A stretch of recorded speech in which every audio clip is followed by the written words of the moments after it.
नीतीश कुमार जदयू को राष्ट्रीय प्लान में दर्जा दिलाने की तैयारी में लगे हुए हैं। इसके लिए उन्होंने अपने खास और जदयू के राष्ट्रीय अध्यक्ष ललन सिंह को लगा दिया है। उनके इसी प्लान को पूरा करने के लिए ललन सिंह उर्फ राजीव रंजन सिंह नागालैंड के दौरे पर है।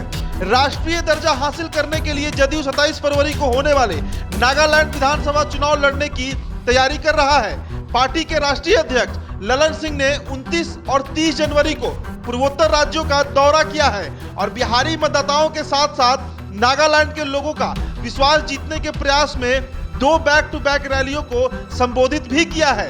नागालैंड के जदयू प्रभारी आफाक खान ने कहा है कि पार्टी ने 2018 में 13 सीटों पर चुनाव लड़ा था, लेकिन एक ही सीट जीतने में सफल रही। खान ने कहा है कि हम इस बार 14 से अधिक सीटों पर 6% वोट शेयर के साथ 4 से ज्यादा सीट जीतने की उम्मीद के साथ चुनावी मैदान में उतर रहे हैं। एक तरह से मान लीजिए कि नागालैंड के जरिए नीतीश कुमार 2024 के लोकसभा चुनाव को साधने की तैयारी में जुटे हुए हैं। जदयू ने 2 उम्मीदवारों के नाम की घोषणा की है और उम्मीद की जा रही है कि शनिवार तक अन्य दावेदारों के नाम भी घोषित कर दिए जाएंगे।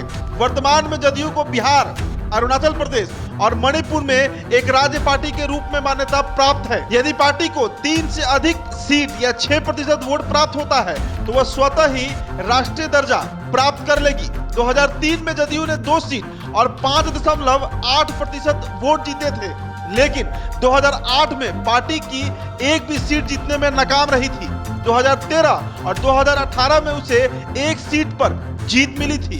एमएलसी और पार्टी के मुख्य प्रवक्ता नीरज कुमार ने कहा है कि हम नागालैंड में 3 मुख्य मुद्दे उठा रहे हैं। भाजपा ने पिछली बार सरकार बनाई थी, लेकिन नागालैंड के कुछ वर्गों में अशांति को दूर करने में विफल रही।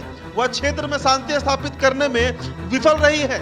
इसके अलावा भाजपा पिछले कुछ वर्षों से पूर्वोत्तर के अन्य दलों को तोड़ भी रही है। यह एक ऐसा मुद्दा होगा जिसे हम बिहार में नीतीश सरकार द्वारा किए गए कार्यों को इंगित करने के अलावा उठा रहे हैं। तो कुल मिलाजुलाकर आप ये समझ लीजिए कि नीतीश कुमार अपनी पार्टी जनता दल यूनाइटेड को राष्ट्रीय दर्जा दिलाने के लिए पूरी तरीके से नागालैंड चुनाव पर फोकस कर रहे हैं। और इस कड़ी में पार्टी के जो सबसे बड़े नेता हैं यानी ललन सिंह, वो नागालैंड के दौरे पर है।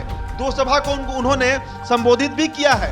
लेकिन चुनाव का परिणाम क्या होगा, चुनाव किसके पक्ष में होगा, क्या 6% से अधिक मत जदयू को मिल पाएगा या फिर क्या 3 से अधिक सीटें जदयू नागालैंड में निकाल पाएगी, इन बातों पर निर्भर करेगा कि नीतीश कुमार की पार्टी जनता दल यूनाइटेड को राष्ट्रीय पार्टी का दर्जा मिलता है या फिर नहीं मिलता है।